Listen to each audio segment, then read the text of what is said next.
устойчиво бъдеще.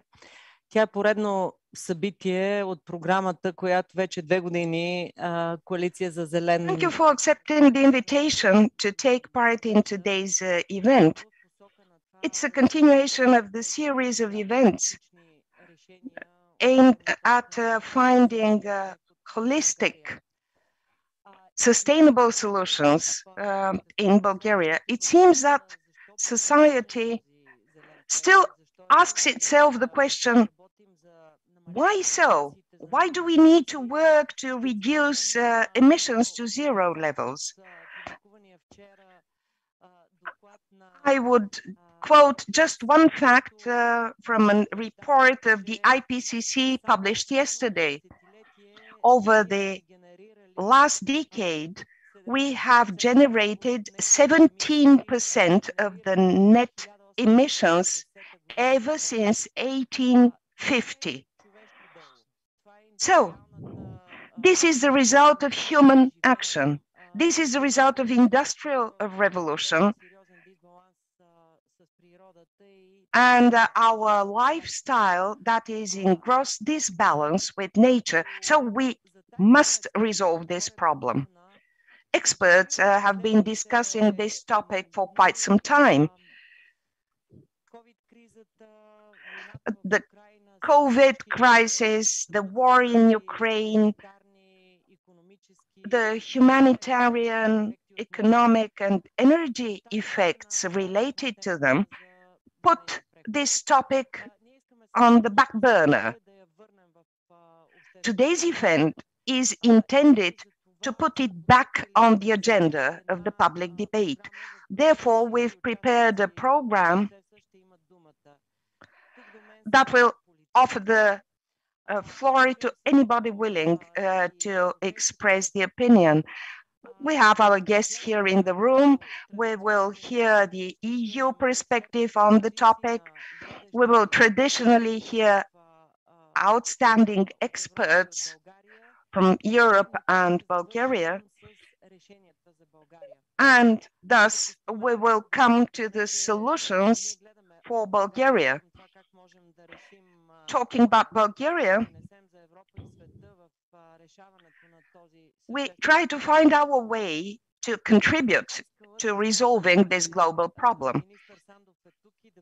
Minister Sandov is with us today, and this is a good opportunity to recall some important challenges. The Bulgarian economy is 3 times more energy intensive than the EU average. The circular economy is yet to be achieved. Unfortunately, only 2.8% of the materials used are processed for reuse in Bulgaria. And it is particularly alarming to see the statistics that 27% of the Bulgarian population live in energy poverty, which means they cannot heat their homes in the winter or cool them down in the summertime. But these are not the only problems. On the other hand, there are important advantages and opportunities. 34% of the Bulgarian national territory is protected. This is a huge asset yet to be recognized in this country. It has to be transformed into a real economy, into well-being and net positive initiatives. Furthermore, Bulgaria has excellent experts in digitalization and green solutions. I believe that when they join their efforts, they will lay the foundations of a new, modern economy that is green and digital in future. Today, we are going to discuss decarbonization, diversification, circular economy, conservation of natural resources,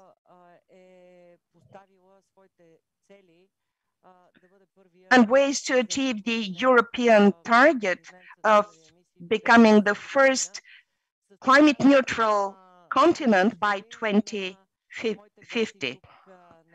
So I welcome my guests here, Borislav Sandov, Deputy Prime Minister, Minister of the Environment, Barna Tánczos, Minister of the Environment, Water and Forests of Romania. He is on a working visit here in Bulgaria, and I'm very happy that you have found a slot in your program to take part in our event. I'm very grateful for that. And Mr. Kulanov, head of the European Commission's representation in Bulgaria. The representation of the European Commission is our partner today, and I'm very grateful for that. So I would like to hand over to you, Mr. Kulanov. What is the European framework? What is the European perspective that we are going to discuss further on as well, because we have guests from the team of Commissioner Timmermans and Commissioner Gabriel. What is the Bulgarian perspective on the EU framework, and where is the place of Bulgaria there?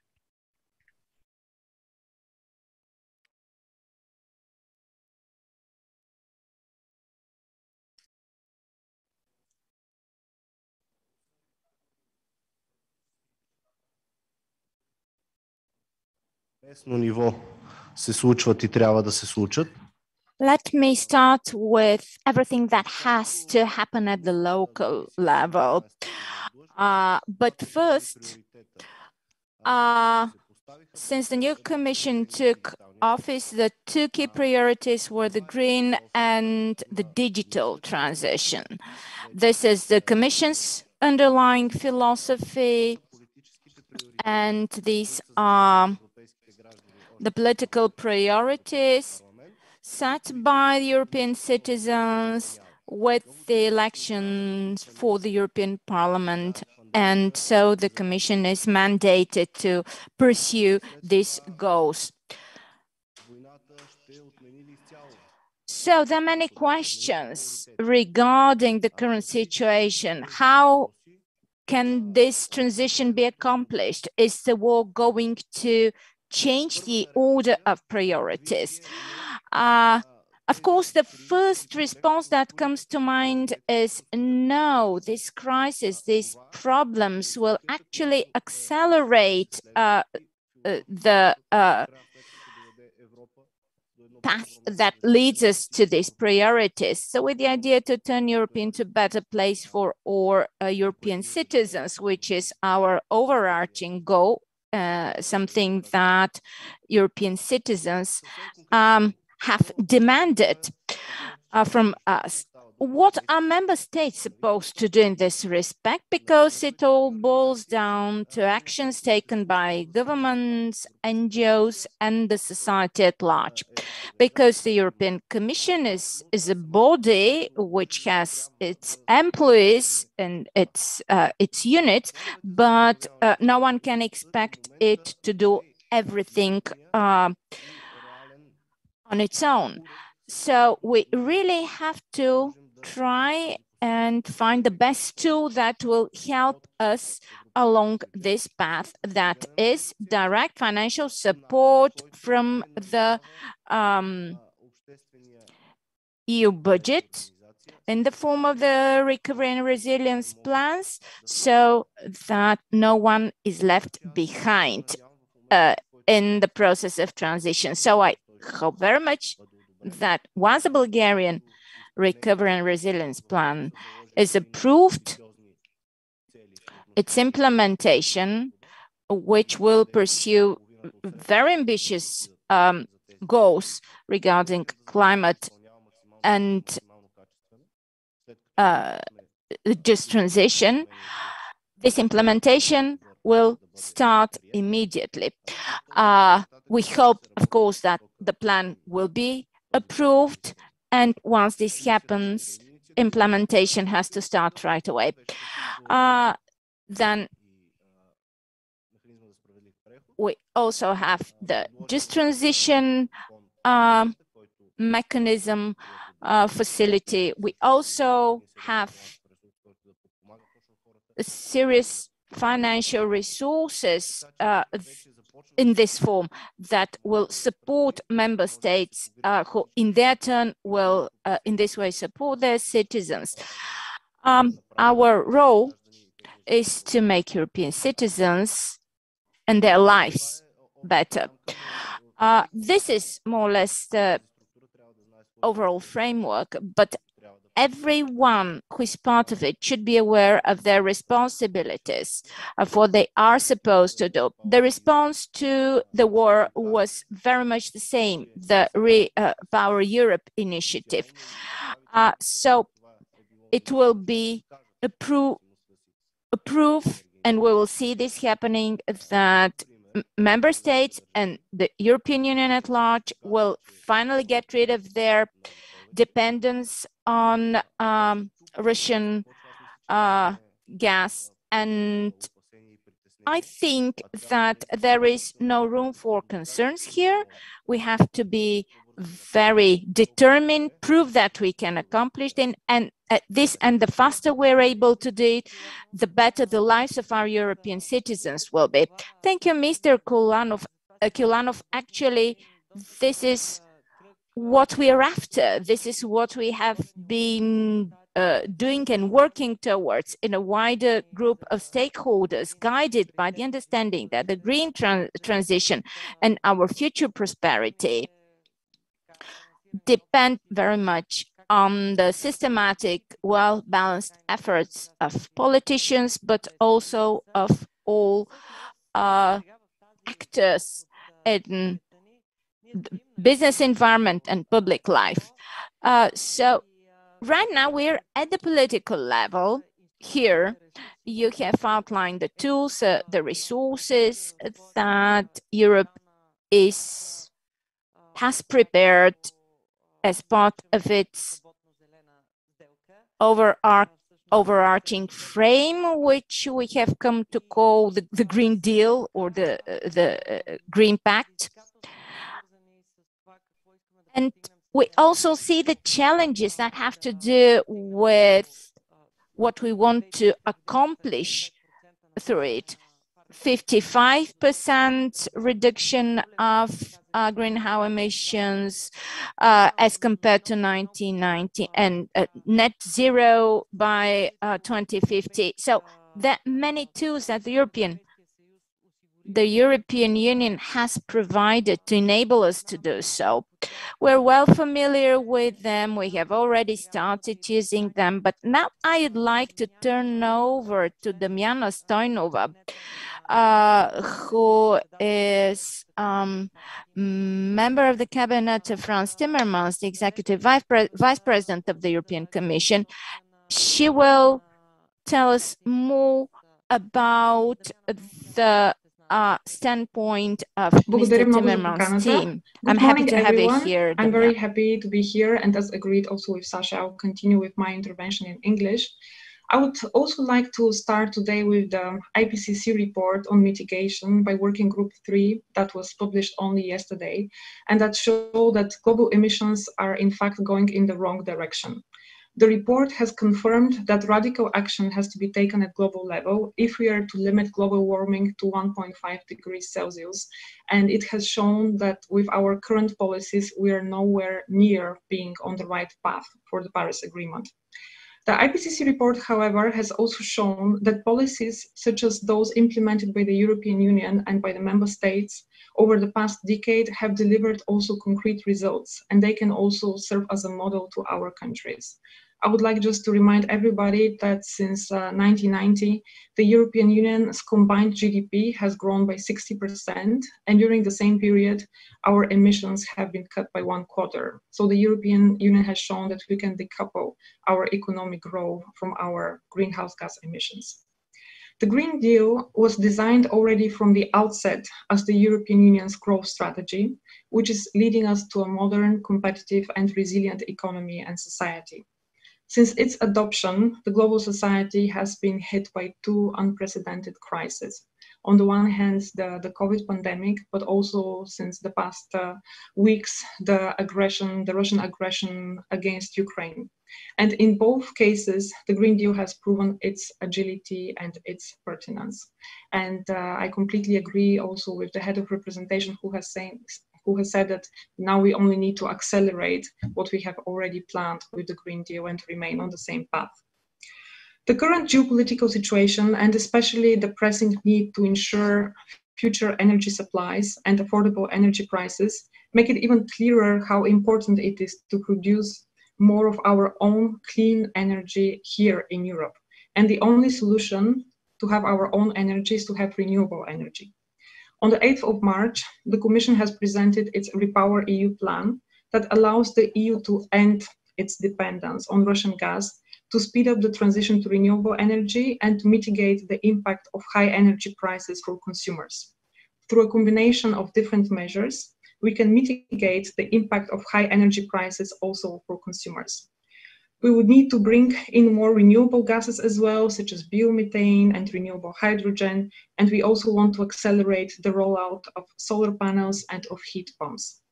The quicker we switch to renewables and to clean hydrogen, combined with more energy efficiency, the quicker we will be truly independent and masters of our own energy system. Last July, the European Commission has also published a package of different legislative proposals in order to align all our policies with our long-term objective to become climate neutral by 2050 and also to achieve at least 55% emissions reductions by 2030. In the European Union, we have the emissions trading system as the cornerstone of our climate policies, and it has proven to be very effective in the past 16 years to cut emissions in the power and in the industry sectors. In those sectors, the emissions have gone down with 43% in the past years. We're convinced that emissions trading is also an important tool for reducing emissions also from buildings and from road transport. And these are sectors where we have seen the emissions to increase in the past years. But in any case, whatever instruments we choose to reduce the emissions in buildings and in road transport, it's not going to be easy because the appropriate policies also come with a cost. And that's why we have also come up with a proposal to establish the European Social Climate Fund that should support the most vulnerable ones to overcome the burden of the higher upfront investment costs for installing solar panels, heat pumps, better insulation of their homes, or to buy an electric car. The Social Climate Fund will be implemented by the member states in close consultation with civil society and with regional and local authorities. We want this really to respond to the needs of the socially weaker citizens. And here I come to one very important point that the Executive Vice President Timmermans, but also the President keep on repeating. The transition to climate neutral economy needs to be just, or otherwise there will be no transition.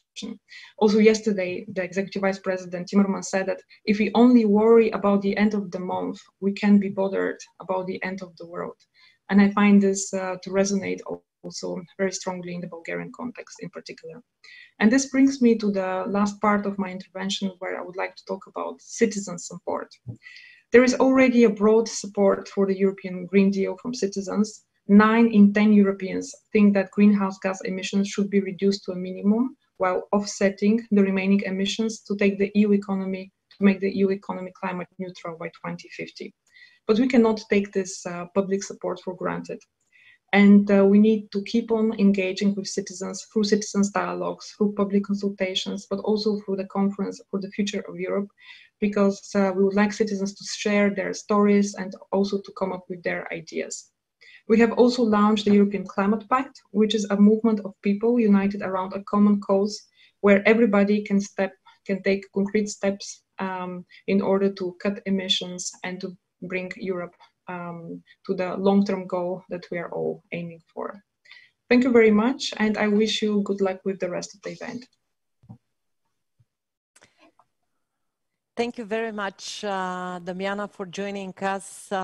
Next time we'll hope to see you physically here back in Sofia. But I really think that in your intervention, you gave, from a helicopter view, you remind some of the main initiatives and challenges that the Commission, and specifically the team of Commissioner Timmermans, are addressing at the moment. As Climate Pact ambassador, I know what is the effort of the program and the instruments and tools for citizens. And of course, we appreciate very much the policy package. And for the, we've heard from Mrs. Stoynova, I'll continue in Bulgarian. We have, by the way, I should have said this at the beginning, we have simultaneous translation in English and in Bulgarian. For those who follow Bulgarian, Facebook is the channel. For those who follows English, in English, the event, YouTube is the channel. Minister Sandov. Now, Minister Sandov.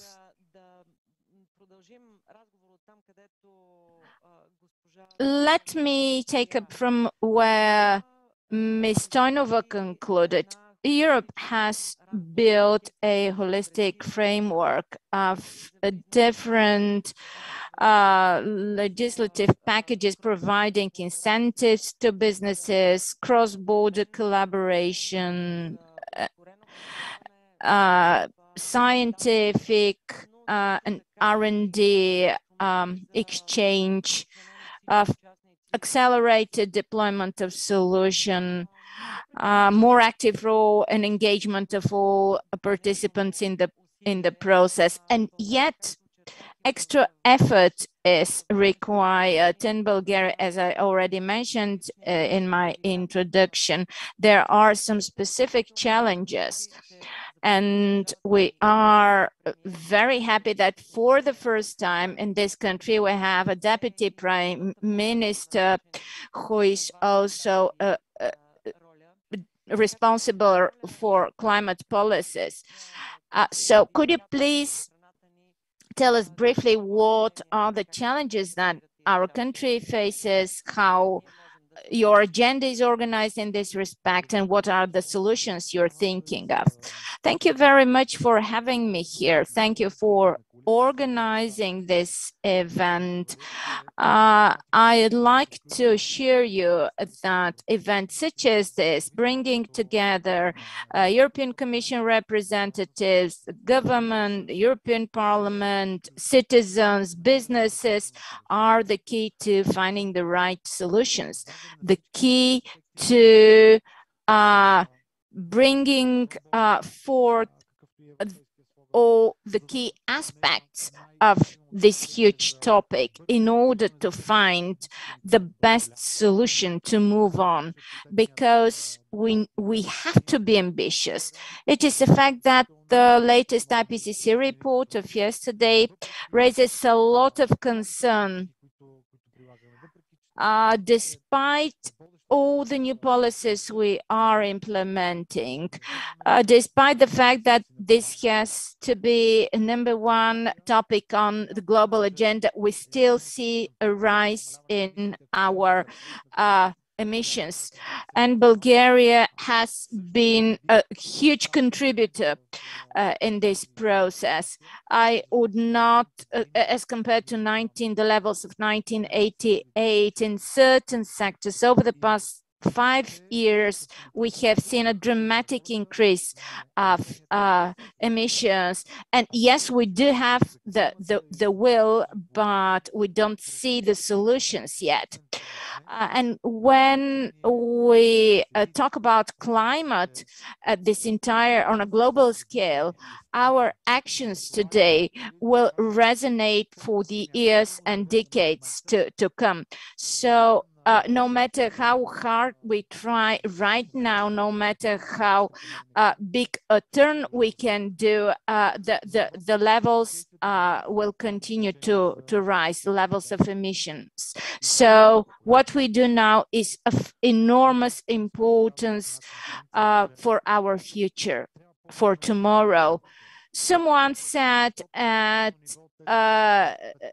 the conference that we need to engaging people more actively, because they're 25% of the population now, but they will be 100% of our population tomorrow, and they are the ones who will be in charge of all the key policies.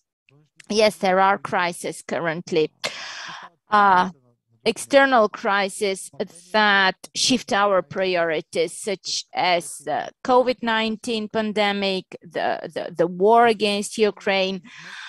But in fact, they do not affect the three planetary crises we're facing: climate change, the extinction of species and biodiversity, and pollution. So all these three planetary crises need an urgent and appropriate response from all stakeholders, and especially those who will be in charge tomorrow. So when we, guided by what society tries to promote as its own agenda, usually under the influence of the media, we are fully aware that this global conflict generated by human activity, destroying nature, has actually enabled the pandemic. And to a certain extent, they're also enablers for the war in Ukraine.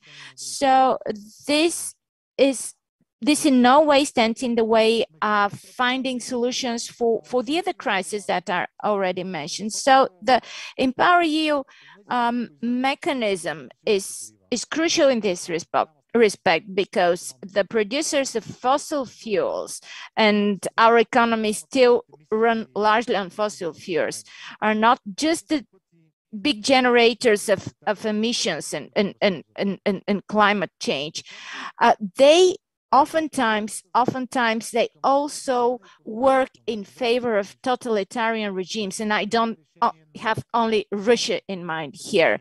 So they are also part of our struggle against totalitarian regimes, and essentially this is our struggle for peace.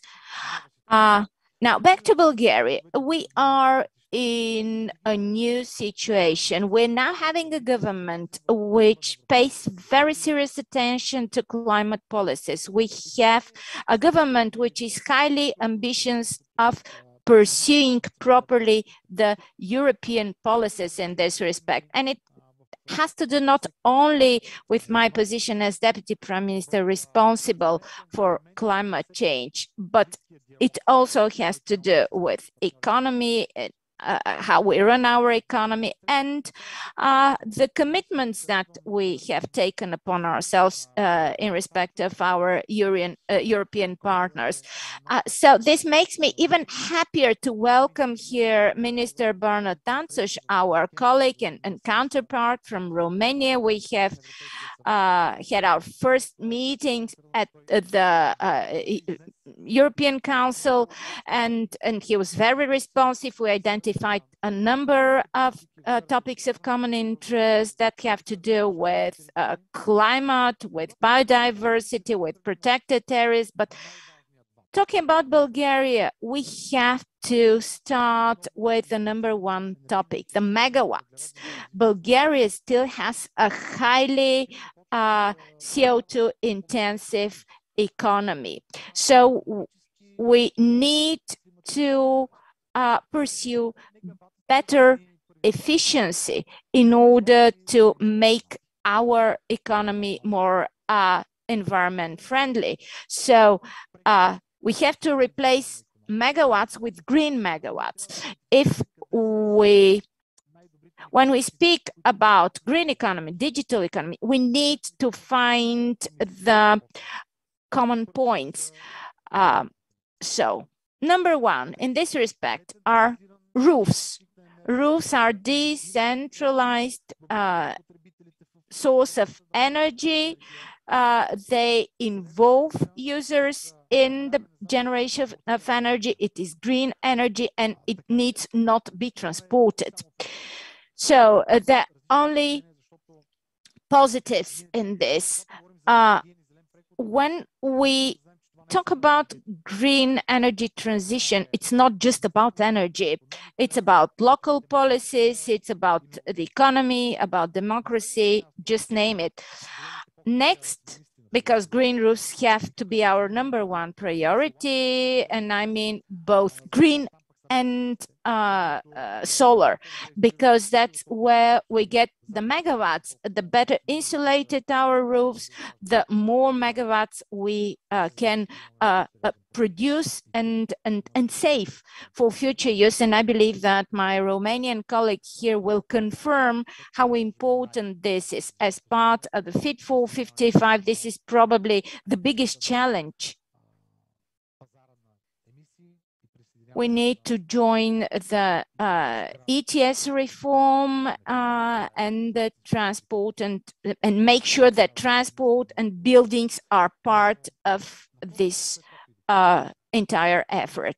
So, #2 are the degraded habitats. We have 16,000 megawatts which are already installed. These are green projects, and we just need to start using them. These are photovoltaics, wind farms, and so on. But the Bulgarian legislation largely restricts the use because many of these are actually almost within the limits of our protected areas, of our habitats. And this will lead to conflict of interest. And the point of conflict are degraded habitats, old mines or industrial sites which are no longer in use. It is mostly public property, which in different ways can be used in order to ensure accelerated deployment of renewable energy projects, because we have to cut 40% of our emissions coming from the coal run economy. We need to cut down the supply of fossil fuels from Russia.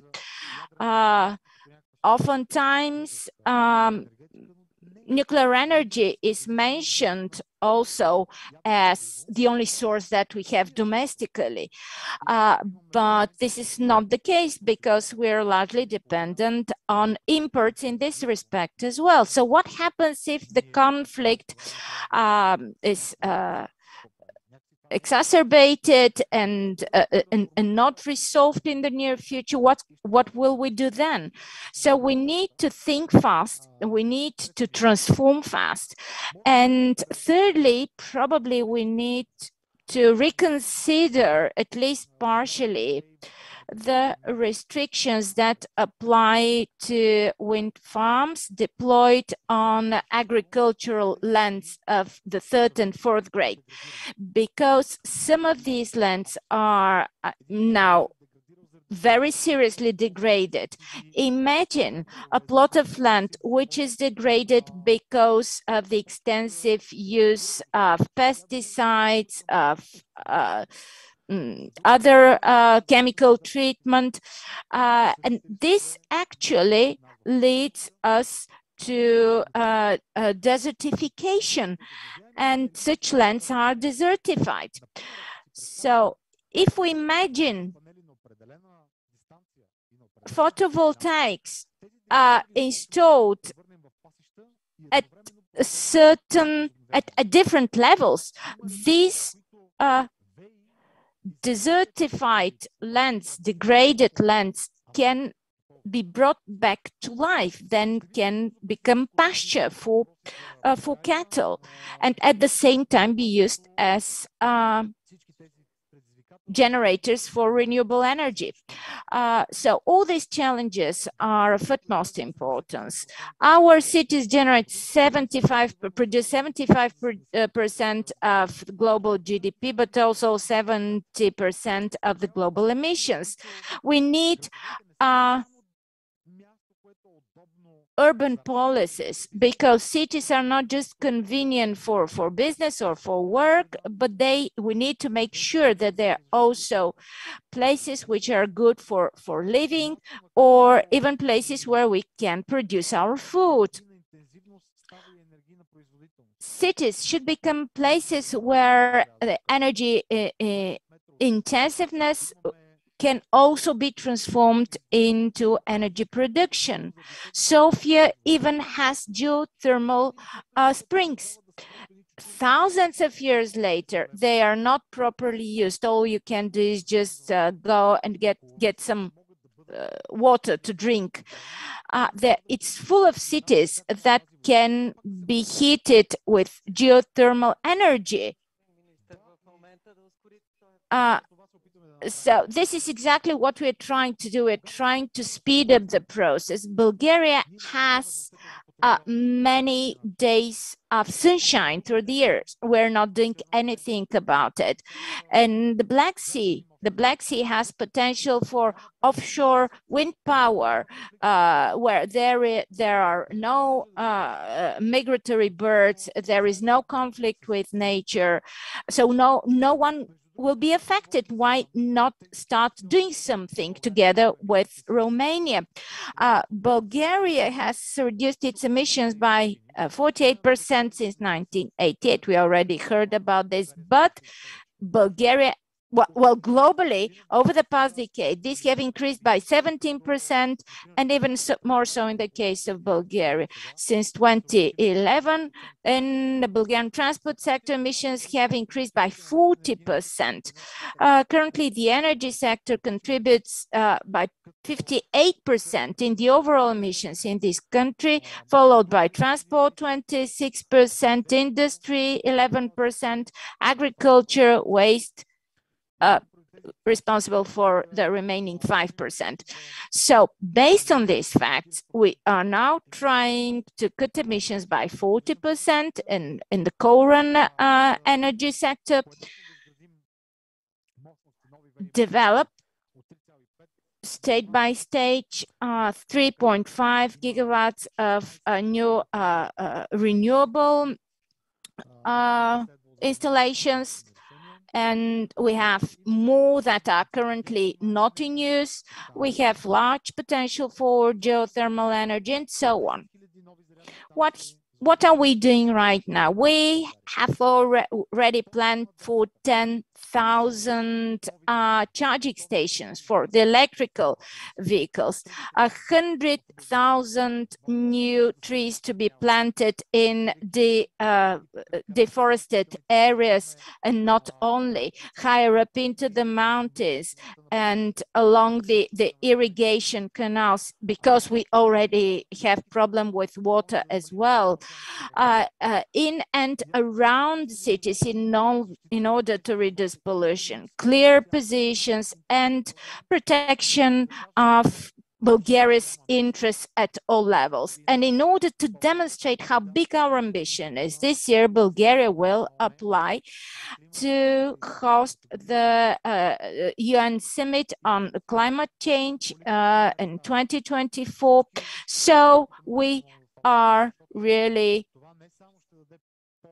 really need help and expect help from the Green Restart Coalition. It will further pave the way for Bulgaria to become part of these policies, and their implementation will improve the investment climate. And if this happens in Bulgaria, it will be the biggest international event ever hosted in this country, because it will bring all the experts, civil society, activists, politicians, everyone here. So these goals are supported by the government, by NGOs, by the academia, by the civil society at large. This year we are going to send a large delegation for COP27 to Egypt in order to demonstrate our serious intentions and capacity. Thank you, Minister. You outlined highly promising prospects on behalf of the Green Restart Coalition. I can say that I'm greatly encouraged by your ambitious program.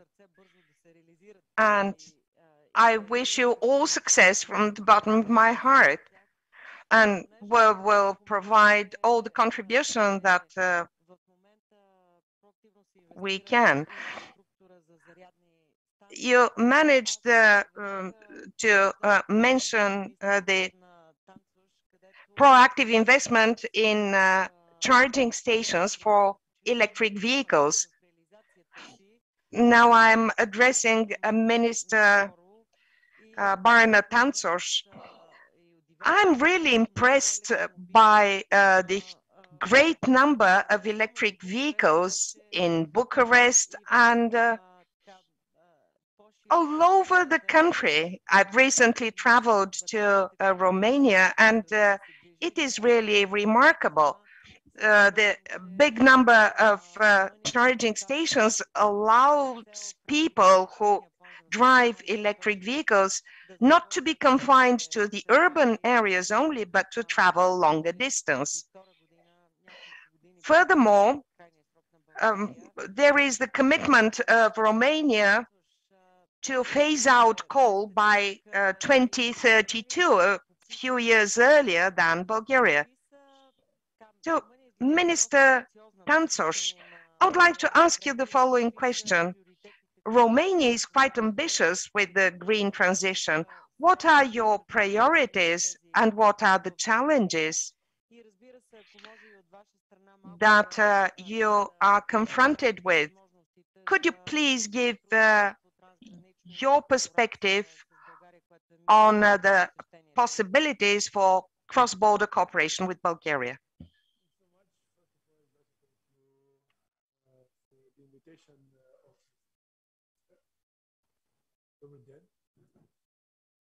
Yes. Yeah. Thanks to you, I'm here in Sofia, and thanks to you, I can participate in this very important, very interesting debate. And thanks to the representatives from the Green Restart Coalition for organizing this debate about the transition. As you mentioned, we have bigger and bigger number of green vehicles in Romania, thanks to a national program, which is one of the most effective and more successful program in Romania. It is called Rabla. Rabla is an old car. It's an old car which is just moving. And the Rabla, it's a program which targeted to change these old cars in Romania. It was started focused on the old, more than 8 years old cars. But some years ago, we launched a parallel program where we are financing with almost 10,000 euros buying new electric vehicles.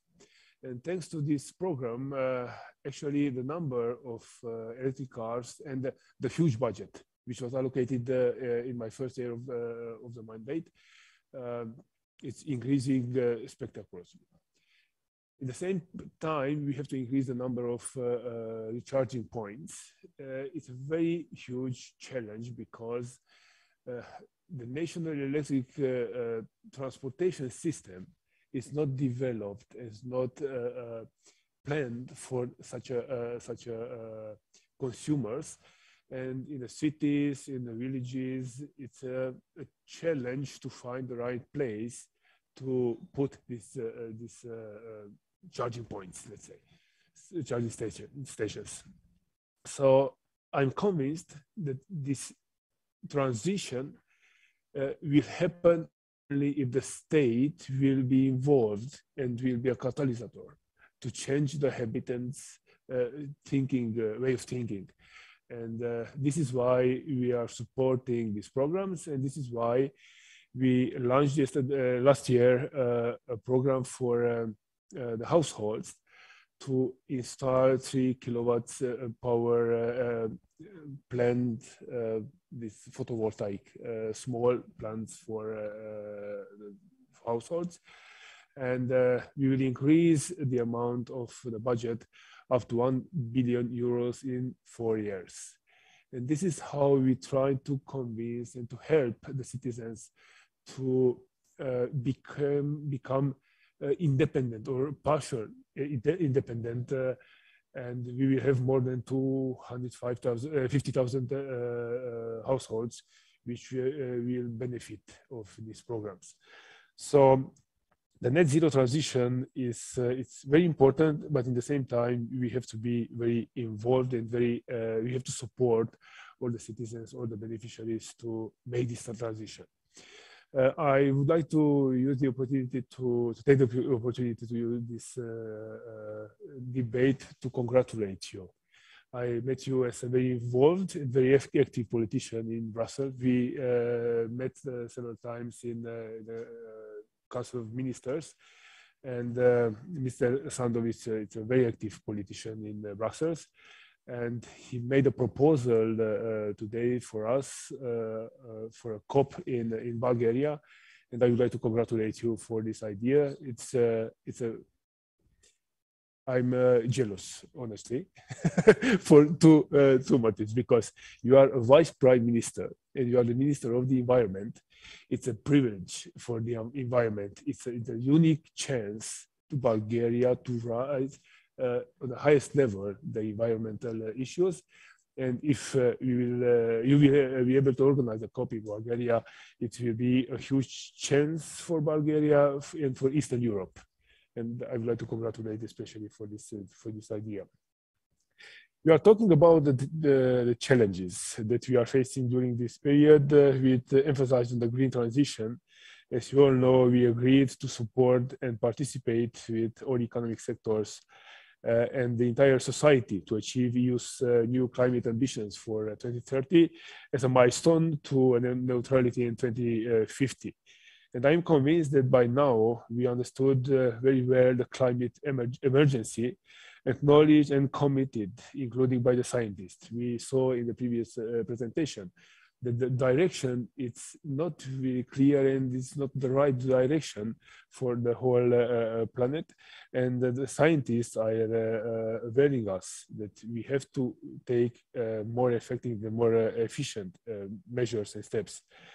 When the European Green Deal was launched, these goals were looking like an Everest for everybody. But day by day, we understand we have to face more and unexpected challenges that drive our economics and societies to understand and solve our other difficulties, much dangerous and harder to be managed. And looking back several months ago, we can complete how the energy crisis was announcing, in fact, the complex situation on the continent and the unexpected invasion of Ukraine. Those currently reaching the climate goals and being additional challenged by the unjust war carried out by Russia against Ukraine.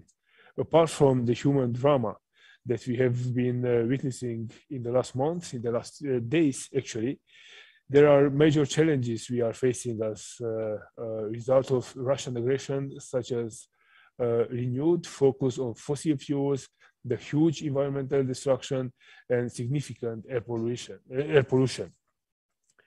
In our view, both crises should be tackled in parallel. There is no other approach. The focus on assuring short-term energy security is relevant under current circumstances, but the longer-term objective of net zero should as well remain in the front of our mind and our policies. Romania's overall objective within the Fit for 55 package negotiation is to implement the ambitious climate measure in a fair, sustainable, and social acceptable way. In the implementation process, we should avoid deepening economic disparities between member states. From 1989 to 2020, Romania's greenhouse gas emission decreased by 74%.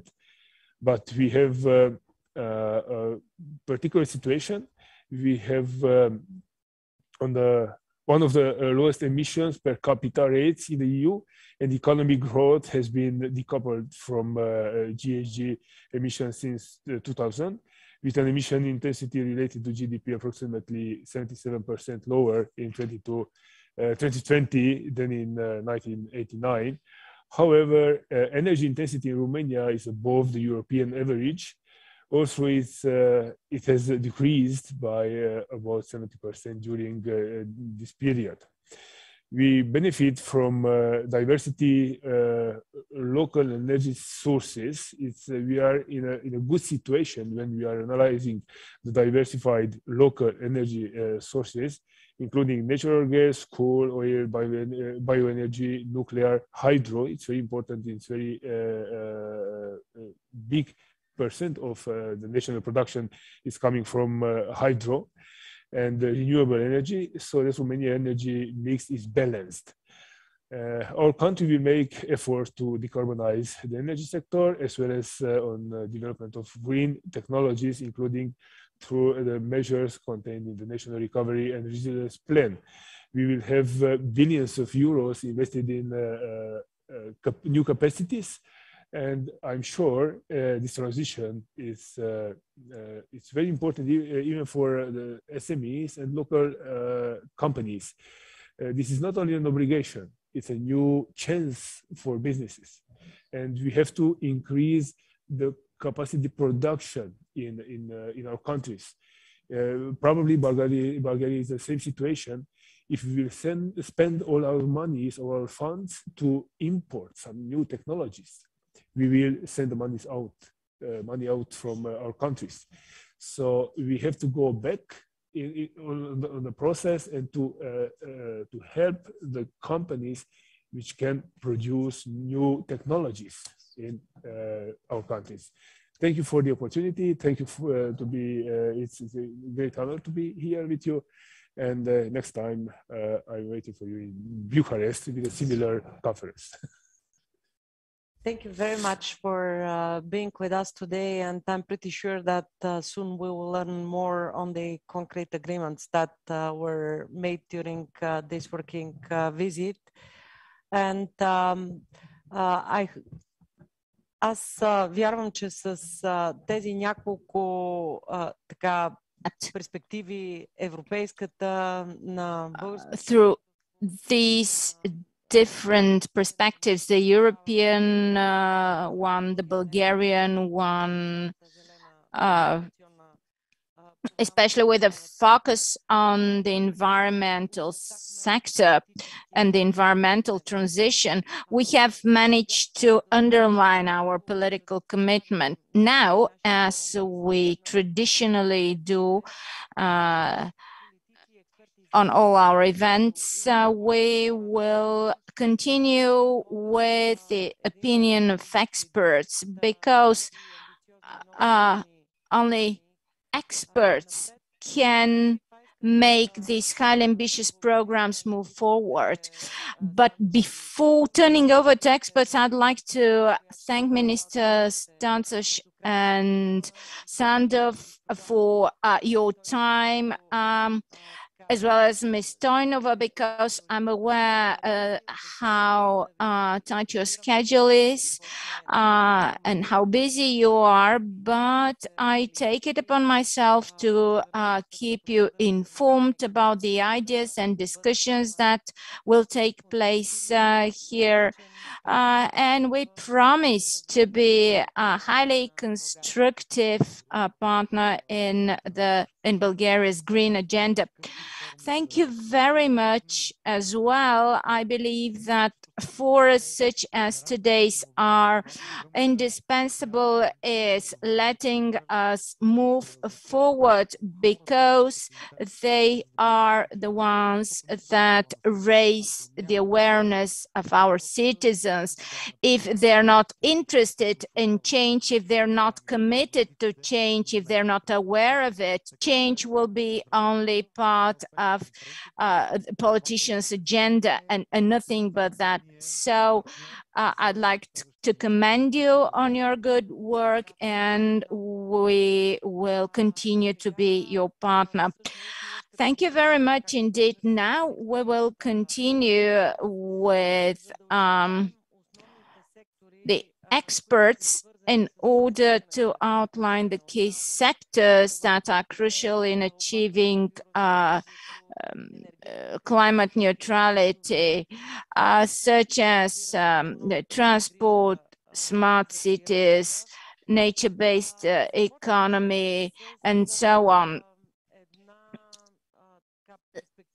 Let me start with the topic which is not always linked to climate transition: innovation.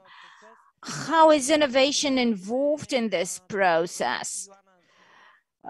We have invited Joanna Drake,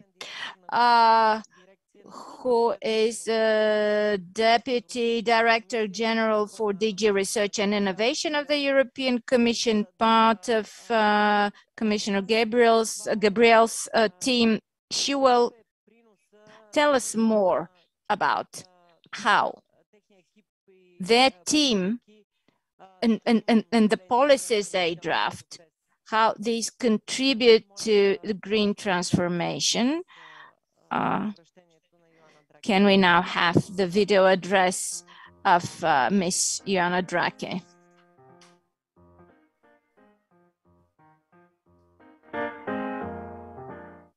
Thank you very much, especially to Minister Sandov and the Green Restart Coalition in Bulgaria for the invitation to today's important conference on net zero as a path to a sustainable future.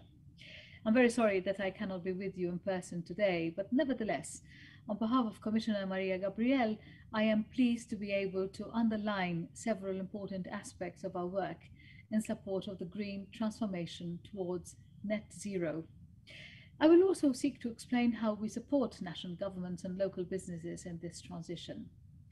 So it started with late 2019. We launched the European Green Deal with the key goal of reaching climate neutrality by 2050, looking beyond the usual political, policy and investment cycle. So the Green Deal is Europe's motto for delivering the systemic long-term changes needed across the economy, society and industry. So of course, 2019 was before COVID-19 struck, but the Green Deal was presented as the EU's new growth strategy. And that thinking has not changed. We need the support of all stakeholders, member states, regions, cities, industry, business, and the public. Science, research, and innovation can help transforming our society towards more sustainable lifestyles and behaviors. But technology alone is not the answer. Making the twin transitions happen will require the buy-in of new technologies and changes in social practices or lifestyles. The rapid shift towards a climate neutral Europe and digital transformation is changing the way we work and lead our everyday lives. This is why Horizon Europe, the EU's main research and innovation funding program until 2027, emphasizes societal changes and multi-actor approaches. For example, in developing innovative energy efficiency approaches for urban areas, or by testing and validating new soil protection techniques. Many of these projects involve Bulgarian organizations, and we very much hope to see continued strong participation of Bulgarian actors within Horizon Europe. I am privileged to be the mission manager for the new Horizon Europe mission dedicated to fighting cancer, with the aim of preventing 3 million deaths through cancer by 2030. The EU missions are a new results-focused approach to address global challenges through EU research and innovation policy.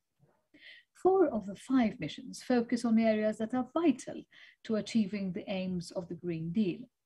And I'll go through them one by one. These are adaptation to climate change, supporting at least 150 European regions and communities to become climate resilient by 2030, restore our oceans and waters by 2030, 100 climate neutral and smart cities by 2030, and leading the transition towards healthy soils by 2030.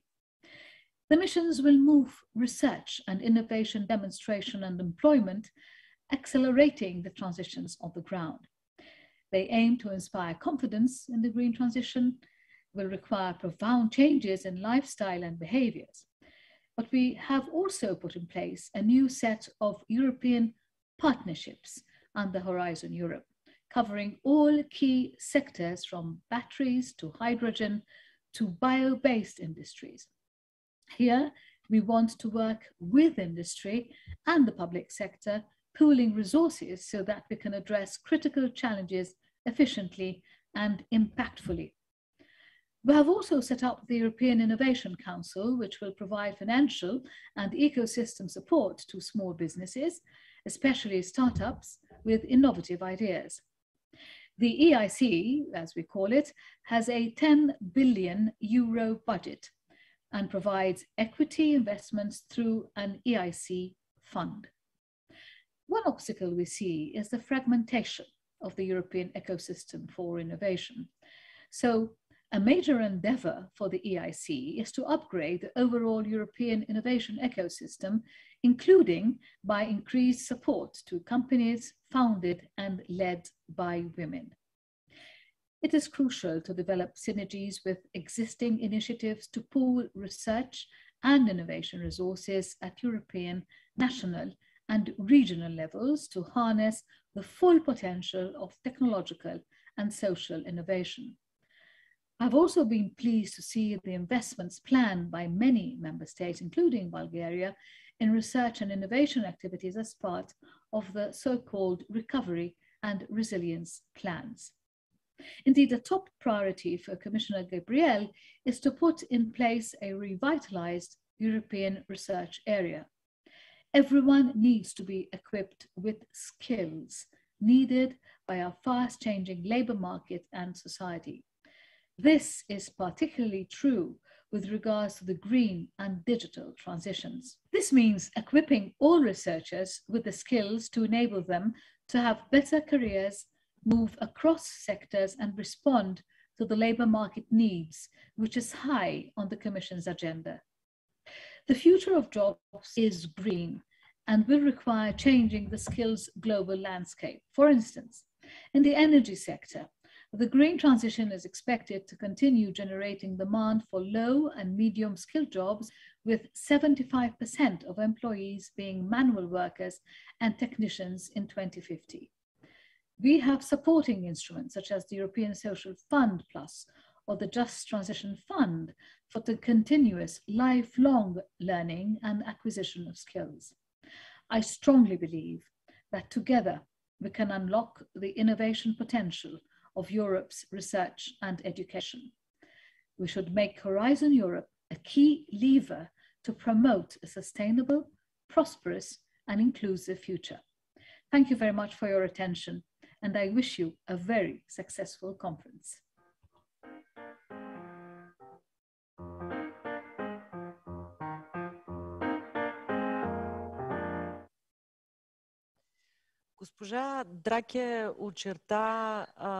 Ms. Drake outlined a very important aspect of the way in which we can develop the economy of the future. She highlighted the series of measures at the EU level with regard to the targeted support for innovation and research within the framework of specific missions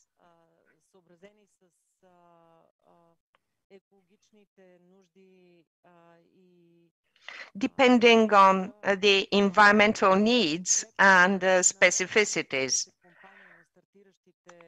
And also the support for innovative startups within the framework of Horizon Europe program. I have my hands-on experience in this field. I know how important and relevant the green thrust at the EU level is. And we are going to discuss this in greater detail in the next panel, because we've invited some Bulgarian startups to share their experience. Now, let us continue with another very important segment, and that is how to conserve nature, how to restore it, how to use the Green Deal there. Let me quote Emmanuel Macron in this respect. Last year at the IUCN World Conservation Congress, he said, "There is no vaccine to protect us against a sick planet." I mentioned the World Conservation Congress on purpose. More than 9,000 vegetal and animal species have gone extinct forever, which leads us to the sad conclusion that perhaps we are not the best stewards of our planet. Now I will give the floor to Ester Asin, Director of the WWF European Policy Office, to talk about the nature-based solutions and identify the keys to overcome the climate crisis and the biodiversity loss. These nature-based solutions are the key to achieving the targets. Esther, you have the floor. Good morning, everyone, and thank you very much, Sasha. Good to see you in the screen, and to the Green Restart Coalition for inviting me today to speak about nature-based solutions in the path to net zero. And what a timely event today after the publication and its mention of the Ipcc report yesterday. The last United Nations Environment Assembly, UNEA in Kenya, adopted the resolution on nature-based solutions this year, which means that for the first time ever, we have the recognition by countries in a multilateral forum of a formal definition of nature-based solutions concept, which is an important move, not just for climate, but it's been mentioned for nature and for the sustainable development agendas. And yesterday, Ipcc report also stressed that ecosystems restoration, forest restoration, and ecosystem protection is one of the solutions to mitigate the impacts of climate change. What does it mean for EU policies, nature-based solutions? It's been mentioned by the previous speakers that as part of the commitment to become climate neutral in the European Green Deal, the European Commission is reviewing many pieces of EU legislation. The Fit for 55 package on climate has been mentioned amongst others. But it's worth noting that the European Commission is also currently working on legally binding EU nature restoration targets to restore biodiversity and degraded ecosystems. This nature restoration law, which the Commission was expected to publish now in March, but is being postponed to the summer, is once in a decade opportunity to contribute to halting and restoring biodiversity loss and tackling climate change. Large-scale nature restoration will benefit people and climate in Europe. In Europe, the economic benefits of the Natura 2000 network, which is the network of protected areas in Europe, are valued at about 300 billion euros a year. And around 4.4 million jobs are directly dependent on the maintenance of healthy ecosystem, and a significant proportion of which is situated within the Natura 2000 sites.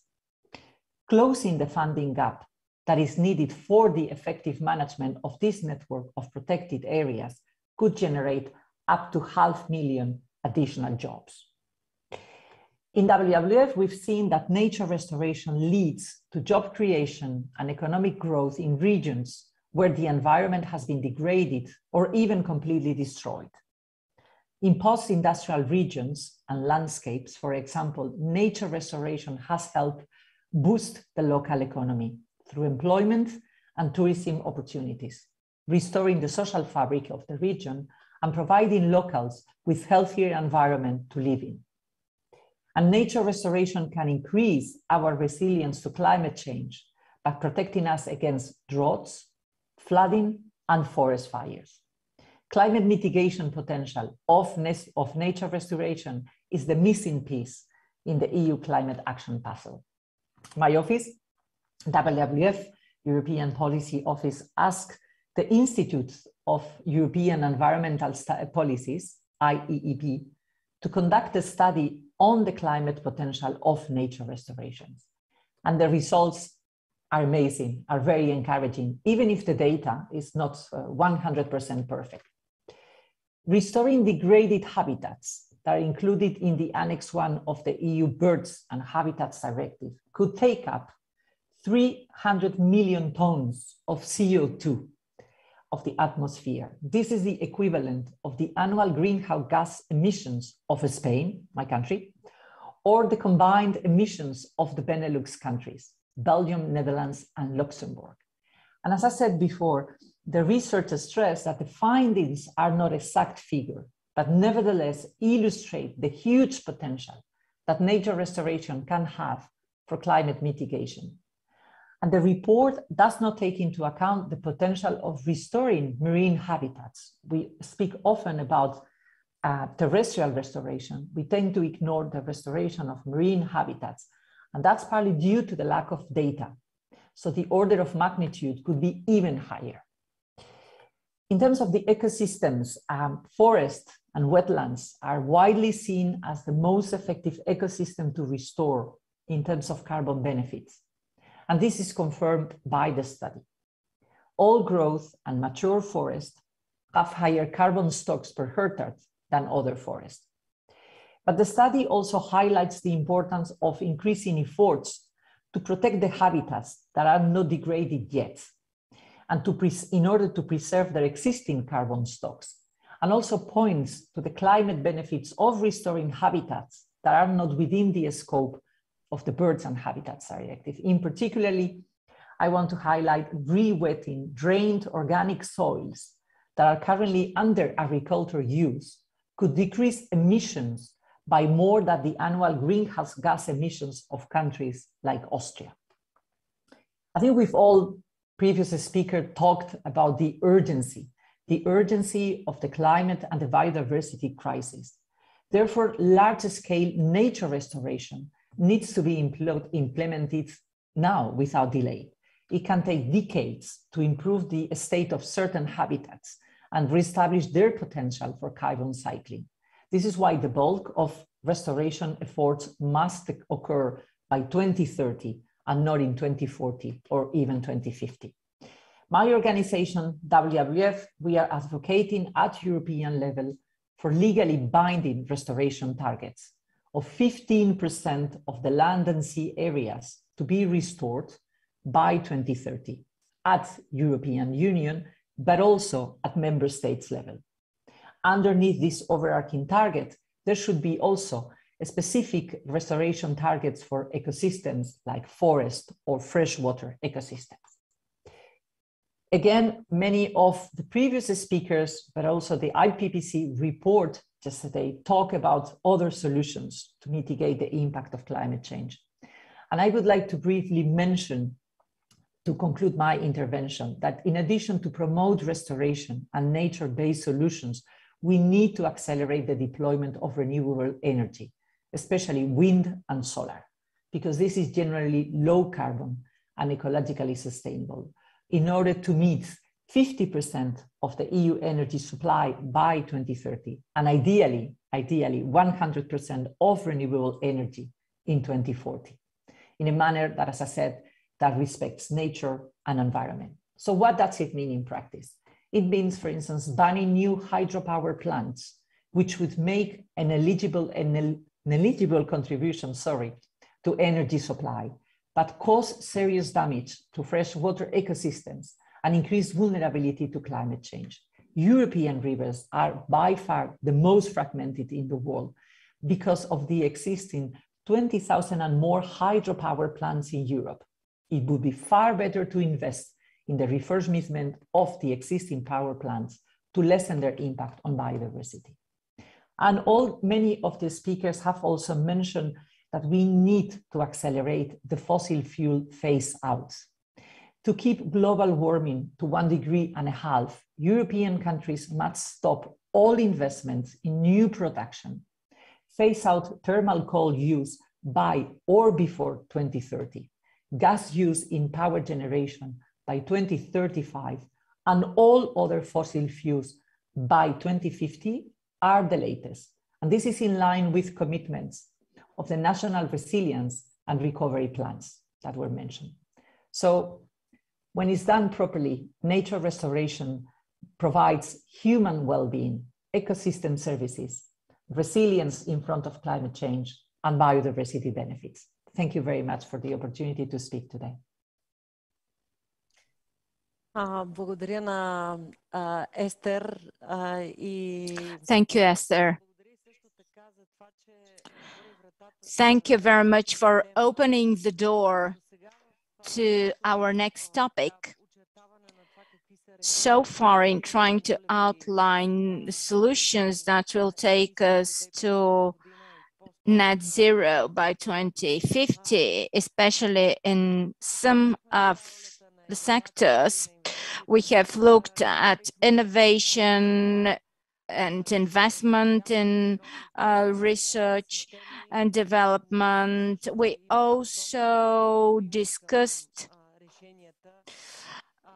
that we really have a need to have a very big contribution to finding the right solutions. And now we have come to energy, to the energy topic. Esther very convincingly underlined that renewable energy is the solution for the future. She also mentioned some of the restrictions still existing at the political level. But now I'd like to hear from Gennady Kondarev, who works for one of the biggest think tanks on energy transition and 3G. Gennady, what's the contribution of the energy sector to finding the solutions to, or rather preventing transition towards net zero? Thank you very much, Sasha. First of all, let me start by saying that this entire event is based on the message that the energy transition is not going to be slowed down by all the crises that we have seen one after the other, starting with the pandemic, the energy crisis, and now the war against Ukraine. But it is actually rather a wake-up call that will make us accelerate the energy transition. As for net zero emissions, I will try to open the topic by describing net zero emissions as a simplified equation, although there is a lot of information that this equation takes. But in order to simplify it, I can say the following: the emissions that we generate in order to achieve net zero, and so the emissions generated and the emissions absorbed per unit of area have to be equal. Is this the case? in Bulgaria now. We heard from Deputy Prime Minister Sandov, and it's obvious that the new Bulgarian government is pursuing highly ambitious goals. Unfortunately, these have not yet been publicized or published. So far, what we have heard officially is that Bulgaria by 2025 will continue to generate about 55 million tons of emissions and will be able to absorb around 8.5 through green territories, forests, and so on. So nothing so ambitious was ever planned in this respect. Again, by 2028, we will see 48 tons generated and 8.5 tons of emissions absorbed. So again, we have 40 tons that remain unabsorbed.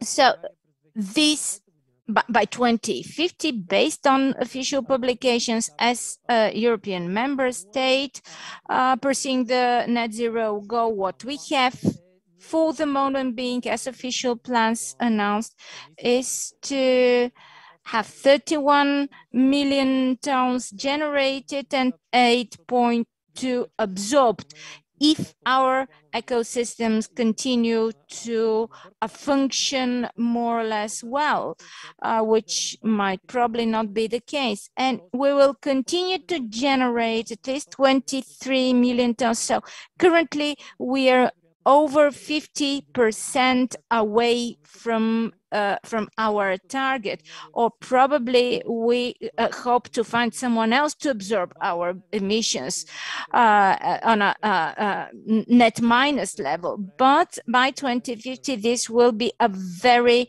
costly exercise. So we'll have to rethink our concept. What is going on currently globally and in the European Union? We have all sectors of the industry that need to be decarbonized. Energy as a decentralized sector, which is known for years to be the first sector where decarbonization will be needed. There are countries such as the United States, which have set as a target to have a net neutral energy system by 2035. This target is also shared by Canada and the UK. In the European Union, we have our local champions, starting with Denmark, Austria, that will probably be followed shortly by Portugal and the Netherlands by 2030.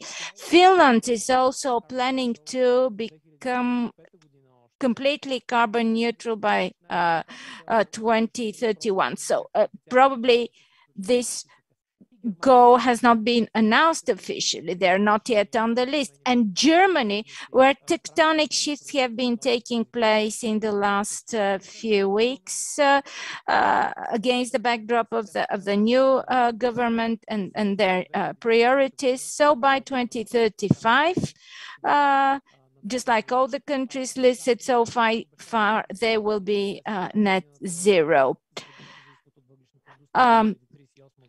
They have also promised to accelerate their phasing out of the coal-run industry by 2030 instead of 2038. Also, alternative heating solutions are considered for households free from coal and natural gas. So we unfortunately will see greater challenges in decarbonizing our current heating system. In Central and Eastern Europe, we have not seen any clear statements or commitments in this respect. Probably the loudest country as part of the last crisis has been Poland, who decided to accelerate their own green transition, although they're the most coal dependent country at the same time. But they're also talking about diversifying their fossil fuel supplies, and they're working hard to achieve this. Romania, as Minister Tánczos already said, has a very well diversified energy mix.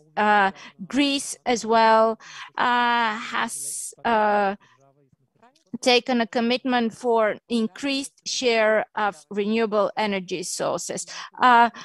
There are such plans, however, for Bulgaria to accelerate our diversification. Yes, there are so many promising projects in this respect, but Bulgaria is not yet fully aware of its place and in the system and the need for highly concerted action to take place.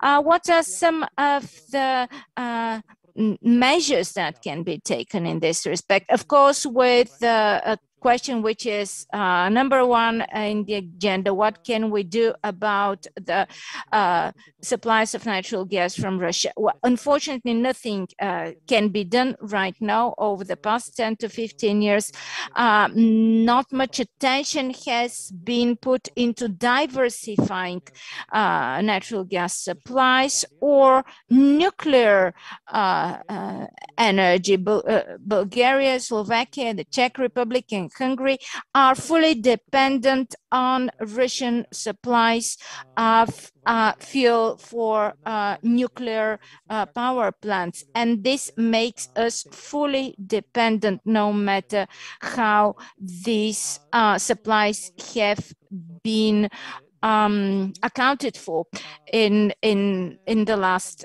decades.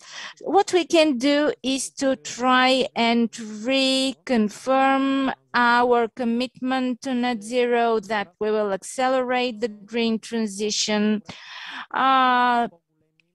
forget about all the big regional projects, except for the small energy projects which are based on diversification, but just we need to cross out and forget about all projects that have to do with nuclear energy. And of course, we need to try and investigate all similar projects that have been promoted in the past years in order to see and probably try to figure out what possible challenges to the transition can be, or where they can come from. What we can do is take all projects which are based on renewable energy sources, try to make sure that their implementation starts up as soon as possibly. Everything that has to do with households and the industry should start happening, but it has to start today, so that step by step we can start moving in this direction. Now, in the long run, we are talking about very serious share of renewable energy, very serious effort to renovate buildings as part of the renovation wave of the European Union, and also start using all the mature technologies based on green hydrogen, and even try to have in place geothermal energy projects, which was already mentioned. Also, we need to look at full electrification of most of industrial processes and sectors, including something that we usually opposed to, but we need to think of the role of carbon capture, storage, and utilization in the picture. And the answer is that it is not about the coal-run industry, because it will be a very small-scale solution. In another 15 to 20 years, these solutions should already be operational. alongside all other solutions that have to do with biomass management, which is probably the only way currently enabling us to absorb CO2 from the ambient air. Well, allow me to quote a genius from the social media who came up and said, let's invest in the energy transition and call this investment in defense and security, because this is the wisest thing we can do. So I suggest that all policies we are currently implementing should be measured against the lock-in effect. That is something that we should avoid at any cost unless we have no other way out. Everything that has to do with nuclear facilities, with natural gas infrastructure, this has to be we even have to avoid hydrogen-based solutions if they're not efficient, and such investment has to be avoided as well. We have to try and base ourselves on the market and try to see if we can further develop renewable energy with the entire energy balance in mind, the energy mix, how far it leaves room for regional cooperation, a very pertinent question that was asked to Minister Tánczos, because we need regional cooperation at this level and everything that has to do with market integration as well. And last but not least, are we able to democratize the system? Are any of these solutions that we have in mind preventing users from being both the producers and users of their own energy? So this calls for civil society action, from business commitment, but we also need to have clear level playing field for everyone, clear rules and regulations for everyone, and all of us need to do everything in order to help it move on. Thank you very much, Gennady, for outlining in such a convincing way the entire framework with all the processes, as well as the need for balance. You also restated the reason why the focus of all our events is expertise, because we live in times where the transformations are very rapid, the environment changes very quickly, and climate change calls for reconsideration of all the models that we have been using in our everyday life for a very long period of time, because we need to seek a new balance. And one of the key pillars here is the energy environment, and we need to consider it at a system level with all the challenges and the prospects. I really hope that there will be no slowing down of the process coming from the political level, because the expertise is here.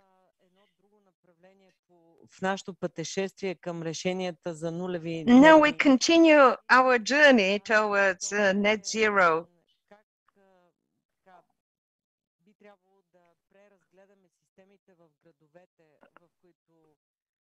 And we'll focus on cities. How can we transform them?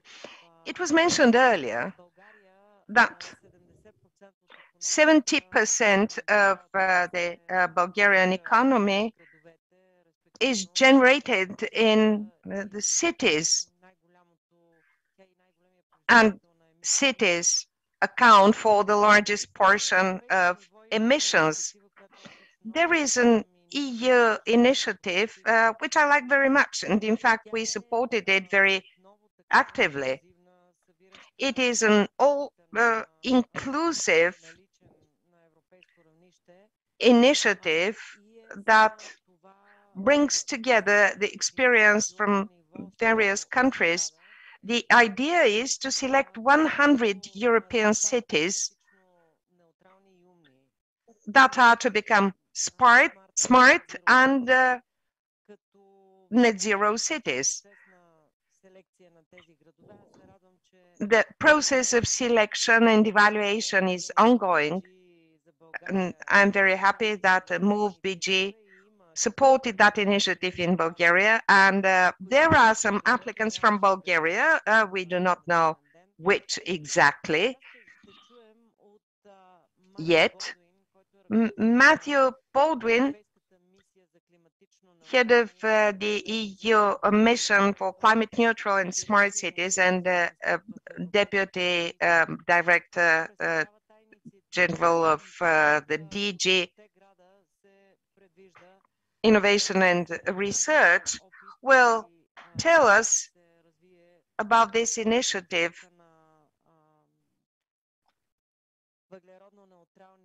and the opportunities for having climate neutral and smart cities in Bulgaria. I'm from the European Commission, and I'm the mission manager for our mission to have 100 climate neutral and smart cities by 2030. It's a delight to be with you today at the conference on Green Agenda, Net Zero as a Path to Sustainable Future. What a wonderful title. I really wish I could be with you today in Bulgaria for this very important conference. And thank you for the chance to say a few words to you in this terrible recorded format. I want to say a word about why the mission is so important, but I want to step back and first say, why are cities so important to what we're trying to achieve?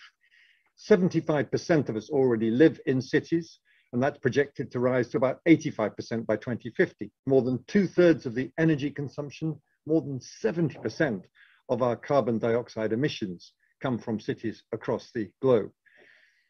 So we need to do it differently. We need to address change in a fundamental way. We've come up with this idea for missions, focusing on concrete objectives to deliver on these huge changes that are necessary. And our mission is rooted in research and innovation, aimed at delivering very concrete results within a limited time frame.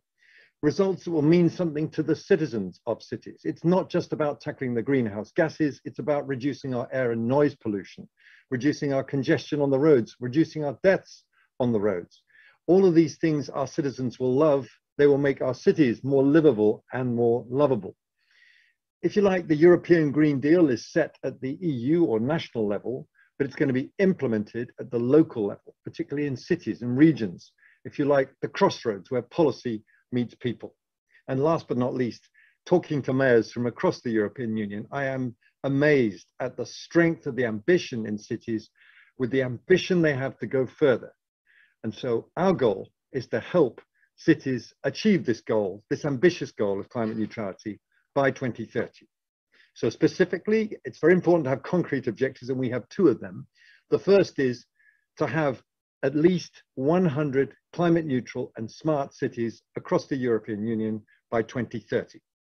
Secondly, we want to ensure that these cities act as experimentation and innovation hubs. Remember, this is a Horizon Europe mission to enable all European cities to be in a position to be climate neutral by 2050. That's what we have to do as a continent.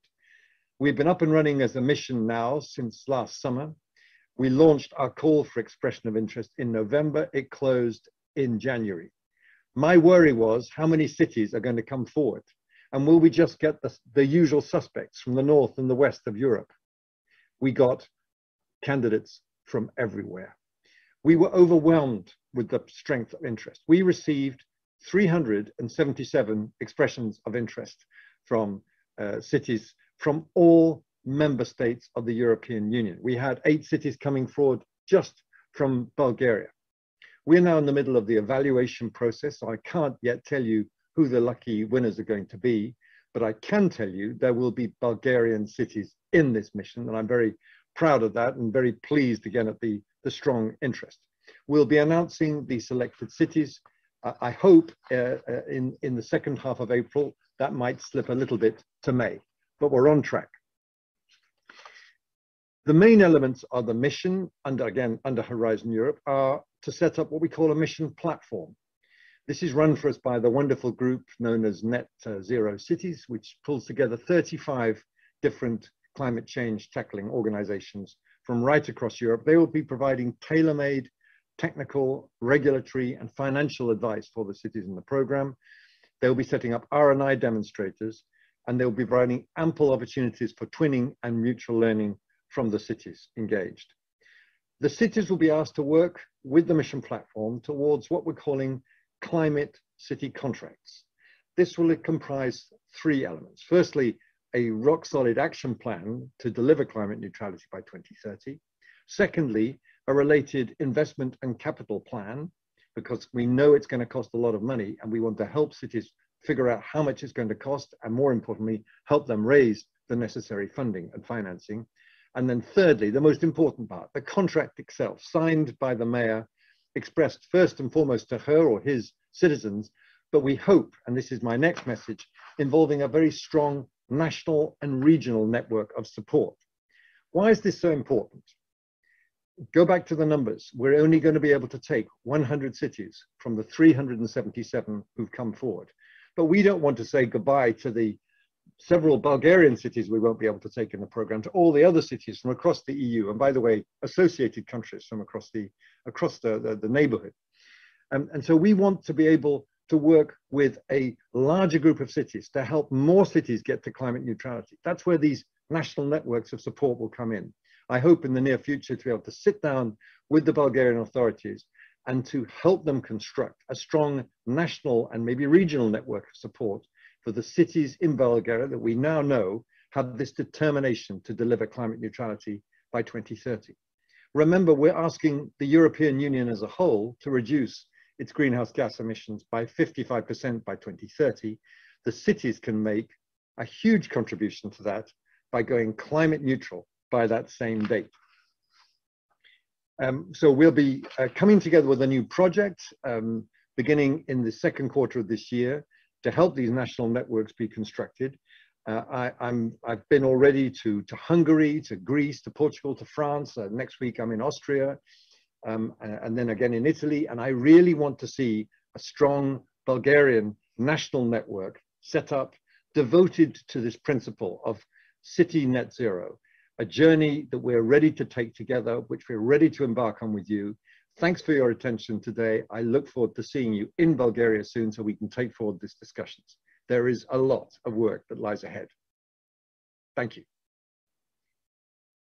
Много благодаря на Матю Болдуин. Това е, както казах и в началото.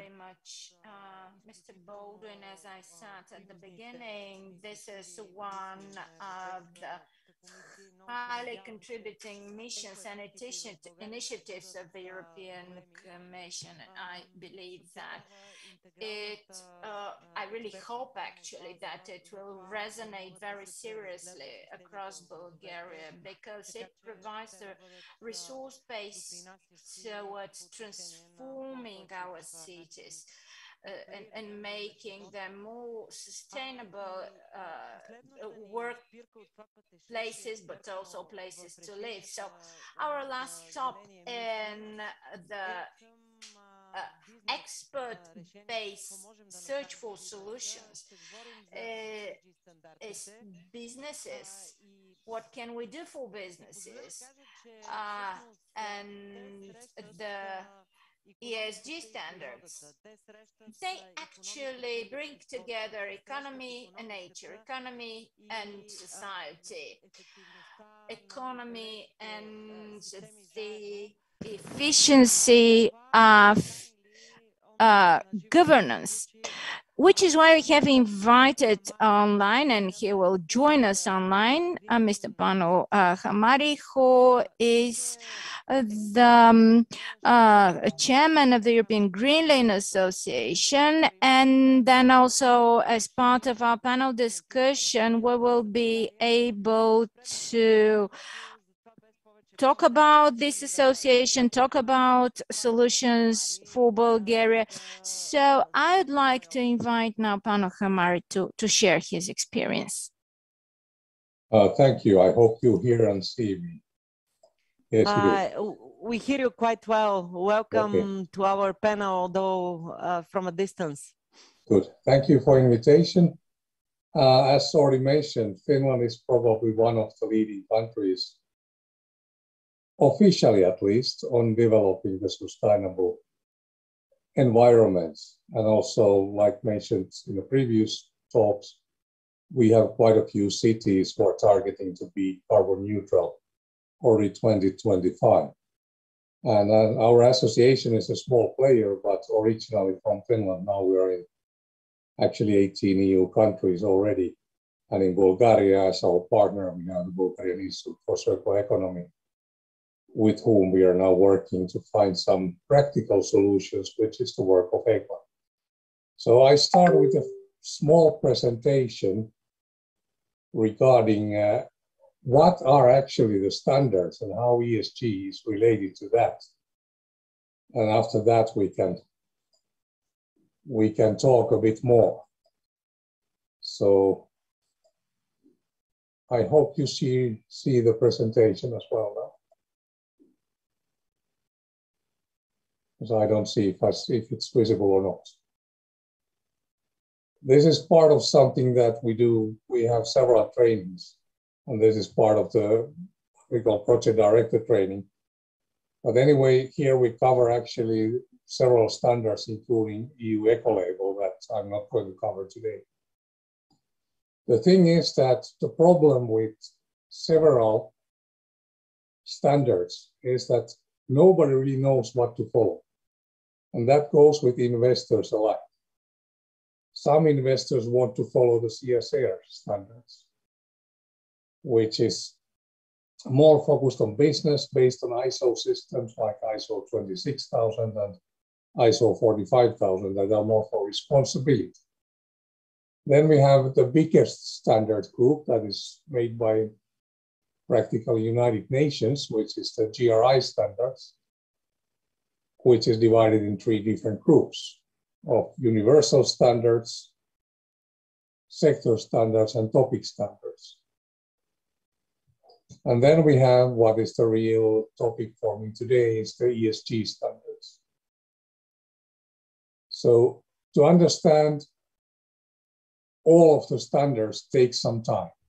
Pano, sorry for interrupting you. Can you please share your screen because we are not following the presentation, and my colleagues tried to send a message, but obviously... Yeah, well, I don't see the message. I thought I'm sharing it. But you hear me, and that's good. Yeah. Am I sharing it now? Excellent. Thank you very much. Okay, then I have to go back to the first one, I guess. Do you see it now? Yeah. We are seeing your screen. Okay. Yeah. So these are the standards that I explained, CSR, and these are available from you. So if anyone is interested to get copies, feel free to share them. And also if there's people who want to get more in Bulgarian, contact our partners, either Svetoslav Stojkov or Ina Stojkova from the Bulgarian Institute for Circular Economy. They have access to all of our materials in Bulgarian, and they're also in the process of translating the Bulgarian ones at present. So like I mentioned, the GRI is the biggest one, but here I was asked to focus on ESG. So it's the environmental, social, and governmental standards. And these are mainly used by most of the biggest investors, big banks, companies like Ernst & Young, and so on. They focus on ESG. And that's probably because there's maybe at present the best way to present the things. And there were some questions that I got from Bulgaria. Why are the ESG standards important for the net zero transition? And I try to answer this question as well. We already covered a bit about the facts of science-based by the previous speakers and also by the ministers. There's a lot of scientific research going on. And it's supported by you, it's supported by United Nations. So there's a lot of things going on at present. Problem is that most standards are not ready yet. They are still under process. We have some standards that have been put in place from 2011 to 2016. But that makes it difficult for investors and companies who want to invest to understand what they should follow. And when we think about the CO footprint, that has caused that companies who are more responsible or want to be more responsible, they actually focus on having private investments done by themselves many times. In Bulgaria, we have few very good examples that I like to promote in all EU countries at present. For example, in Bansko, there's a hotel called Hot Springs Spa and Medical Center Hotel that is using thermal energy to both cool and heat most of the hotel things. And they are having close cooperation, even owning their own farm to produce foods from the local sources. Then there's a company in Sofia called Aquabar that is selling a service that enables fresh products like juices or hummus to be preserving much longer in the storages, which means less food waste. As you probably know, food waste is a major problem in the whole EU. And at the same time, it's also a financial question. How can you produce good food products if they don't survive and you take a loss? Then there is a company in Plovdiv called Europimel that is actually the first one in Europe using a system that is 100% measuring productivity, sustainability, and quality. It was actually created in Bulgaria first. So we have really good examples. And one I'm very proud of is my own village. I actually own a house in a place called Lesnikovo in Haskovo region, close to the city of Harmony, where we aim with Finnish investors or Finnish owners to build eco houses with circulating water systems and bioenergy. So there's a lot of things going on in Bulgaria. And as well, when I have been in Romania, I see the development. So it's not only Finnish systems. The way to understand it is to understand the process that you need to step. So here is 7 steps that you can follow when you want to start building sustainability based on ESG standards. At the same time, looking for investors who want to invest in sustainable projects and sustainable development. So as you see, the overall goals are the first thing. And I think that's one of the major problems. When we think about who are actually the players, it's not only investors, it's also the public sector, the companies and consumers alike. So it means that to really get everybody involved, you have to have clear goals. And then you have to have a clear budget, and you have to evaluate your opportunities. It was already mentioned here, the innovations. Then construct a framework using ESG as standard as a base. Build a team to do it. Check your progress, and then promote your performance to get other people's interest and involvement as well. And here is few benefits for an organization going towards ESG or any standard, basically, as well CSR or GRI standards or EU eco-label. The first thing is always that it's a question of reputation and PR. When company can really show commitment, not only greenwash, but really compliance to some standard, it helps in promoting the company. And as already mentioned here, it puts focus on innovations and development.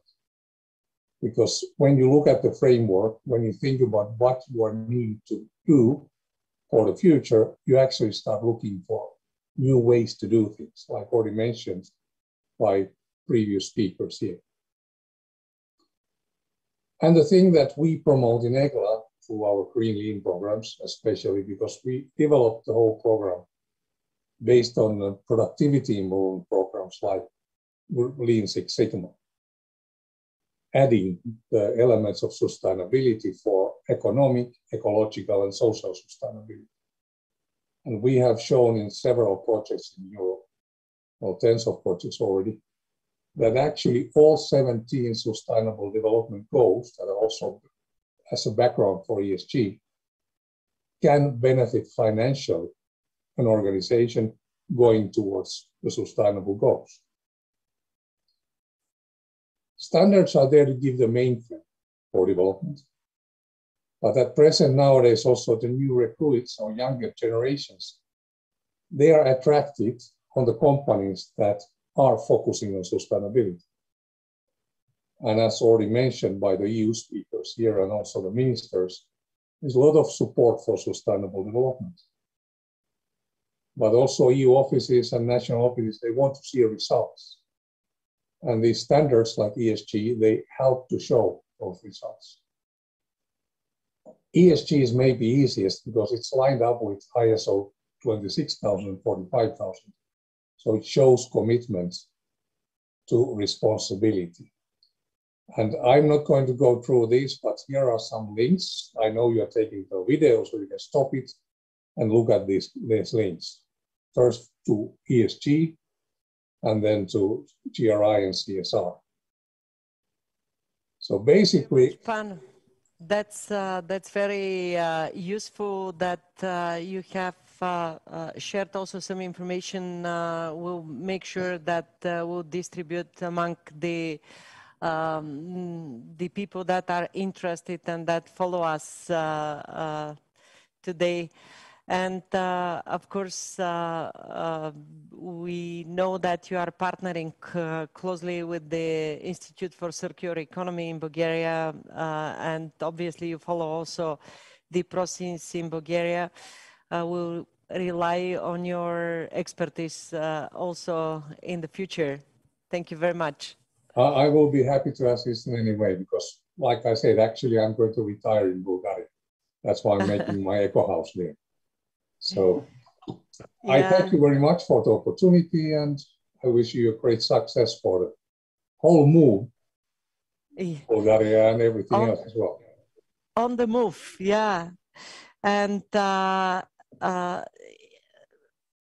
и сега преди да дадем And now, before a short break after this so very intensive first panel of our discussion on the various perspectives and solutions to achieve net zero efficiently and effectively, I'm very encouraged that there is expertise, there is knowledge, there are a lot of ideas. We have to bring them together and, of course, tally them with political will. People who follow our work know that before the elections, we launched the idea of having a deputy prime minister in charge of the green transformation in Bulgaria. That was our initiative. And we are happy that there is a deputy prime minister in charge of climate policies. This is not exactly what our idea was. Our idea was to have a position without any other portfolio, like an umbrella. We were guided by the understanding that to achieve net zero targets in the course of the transition needs the involvement of many institutions. It's a multi-actor exercise, as we try to illustrate at this first panel. Therefore, we decided to set up a metaverse-based fictional ministry for climate transition and green transformation. This is the world's first metaverse-based fictional ministry. All the horizontal policies that we were discussing will be accessible to the citizens. It is in the metaverse based, so I hope you can see it.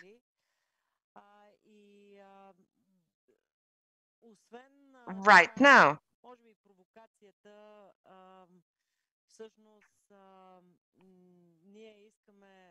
Perhaps it is a kind of provocation for thought, but it is also an expression of our conviction that climate policies have to be mainstreamed. They're horizontal by nature. There is the Ministry of Culture, the economy, the regional development, the environment and agriculture, as well as energy. I believe that in all these sectors, the latter in particular, are aware of the importance of the environmental expertise.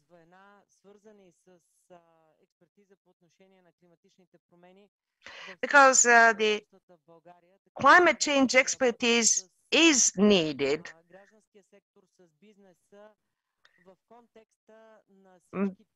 So the government institutions need a way to interact with the civil society and the think tanks on all these matters that we discussed. Otherwise, their policies will be just wishful thinking, or the pace of change will be far too slow. So now I would like to invite you to have a look at the site of our metaverse-based fictional ministry for climate transition and green transformation. It will take about 10 minutes for us to reorganize the room, and you're welcome again on the same channel. We will continue the discussion on the solutions for Bulgaria. We will focus on 3 segments: energy, economy, and research. We have very interesting experts you've seen in the program. And now, the metaverse-based Ministry for Climate Transition and Green Transformation is looking forward to you coming and interacting with it.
Здравейте, господин Витанов, чувате ли ме?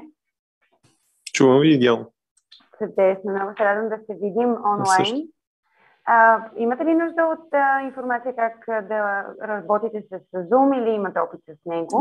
Вече 2 години ми омръзна да ви кажа от Zoom и от всичко. Добре, да знаете, че втората част от събитието ще бъде само на български език и вие сте единствения участник, който е в Zoom.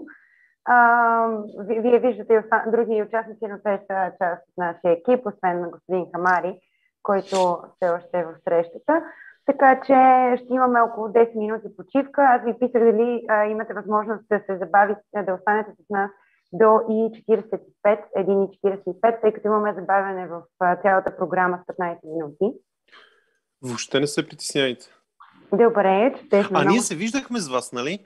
Да, в MOVE.BG. Да. В MOVE.BG ни бяхте на гости. Много сте лъчезарна, да ви кажа. Чудих се дали само там или преди това някъде, ама май само там.